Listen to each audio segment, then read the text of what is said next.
வணக்கம் தமிழ் பக்தி மக்களே. இன்று நாம் பேசப்போகும் ஒரு முக்கியமான ஆன்மீக நிகழ்வு தைப்பூசம். இது வெறும் ஒரு பண்டிகை மட்டுமல்ல, இது முருகப்பெருமானின் ஞானத்தின், சக்தியின் மற்றும் வெற்றியின் தினம். இந்த பக்தி பயணத்தில் தைப்பூசத்தின் வரலாறு, அதற்கான ஆன்மீக மகத்துவம் மற்றும் அதன் சிறப்பு வழிபாடு பற்றி அறியலாம். இப்போது மனதை தெளிவாக்கி முருகனின் திருப்புகழில் புனித பயணத்தை தொடங்கலாம். தைப்பூசத்தின் அடிப்படை வரலாறு. தை மாதம் வரும் பூச நட்சத்திர நாள் என்பதால் இதை தைப்பூசம் என்று அழைக்கிறோம். இந்த நாளில் முருகப்பெருமான் தனது தாயாரான பார்வதி தேவியிடமிருந்து தனது பராக்கிரமமான ஆயுதமான வேல் பெற்றார். அந்த வேல் வெறும் ஒரு ஆயுதமல்ல, ஞானத்திற்கும் சக்திக்கும் ஆத்ம விசுவாசத்திற்கும் அடையாளம். அசுரர்களின் அவலம்.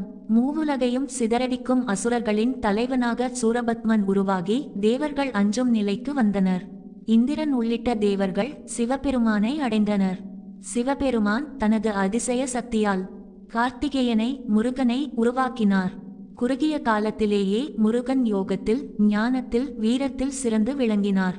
பின் உலகத்தின் நன்மைக்காக பார்வதி தேவி தன் சக்தியால் ஒரு வேல் உருவாக்கி முருகனுக்கு பரிசளித்தார். அந்த நாள் தைப்பூசம். அந்த வேல் முருகனின் கைப்பற்றி தீய சக்திகளை அழிக்க தயாராகிவிட்டது. சூரபத்மனுடன் கடும் போராட்டம். வீரமுருகன் தனது சேனையுடன் திருச்செந்தூரில் அசுரர்களை எதிர்கொள்கிறார். சூரபத்மன் பல வலிமையான சூழ்ச்சிகளை நிகழ்த்தினான். ஆனால் முருகனின் ஞான வேல் அசுரர்களின் சக்தியை ஒடுக்கியது. நீண்ட போருக்கு பிறகு முருகன் வேலை எறிந்து சூரபத்மனை அழித்தார். சூரபத்மன் இறப்பதற்கு பதிலாக சிவனின் அடியாராக மாற வேண்டும் என்று வேண்டினான். முருகன் அசுரனின் உடலை 2 பகுதிகளாக வெட்டி, ஒரு பகுதியை மயிலாகவும் மற்றொரு பகுதியை சேவலாகவும் மாற்றினார். அதனால் தான் மயில் முருகனின் வாகனமாகவும் சேவல் அவரது கொடியானதாகவும் உருவாகின. தைப்பூசத்தின் பக்தி வழிபாடு. தைப்பூசம் அன்று பக்தர்கள் முருகனை வழிபடுவதற்காக பல விரதங்கள் கடைபிடிக்கிறார்கள். காவடி எடுத்தல். முறையான விரதத்துடன் பக்தர்கள் முருகனுக்கு தங்கள் நேர்த்தி கடனை செலுத்த காவடி எடுத்து செல்வர்.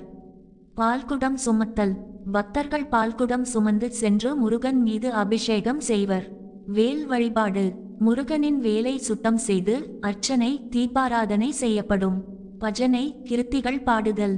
பக்தர்கள் திருப்புகள், கந்த சஷ்டி கவசம் போன்ற பாடல்களை பாடுவர். உலகம் முழுவதும் தைப்பூசம். தைப்பூசம் உலகம் முழுவதும் கோலாகலமாக கொண்டாடப்படுகிறது.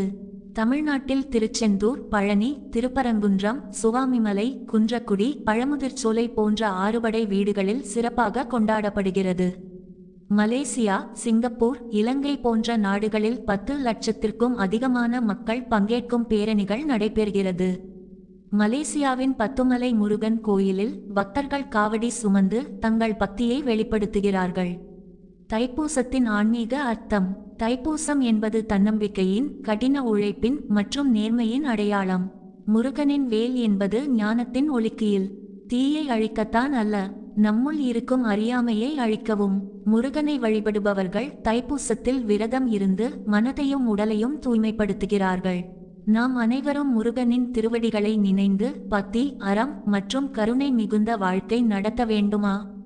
இந்த தைப்பூசம் முருகன் வாழ்த்துக்களோடு அனைவருக்கும் மகிழ்ச்சியையும் ஆன்மீக வளர்ச்சியையும் கொண்டு வரட்டும். கடைசியாக, நீங்கள் இந்த விவரங்கள் பயனுள்ளதாக நினைத்திருந்தால் லைக், காமெண்ட், ஷேர் செய்ய மறக்காதீர்கள். அடுத்த ஆன்மீக கதைகளில் சந்திப்போம். வேல் முருகன் திருவடிகள் வாழ்க. திருத்தணிகை வாழ்க.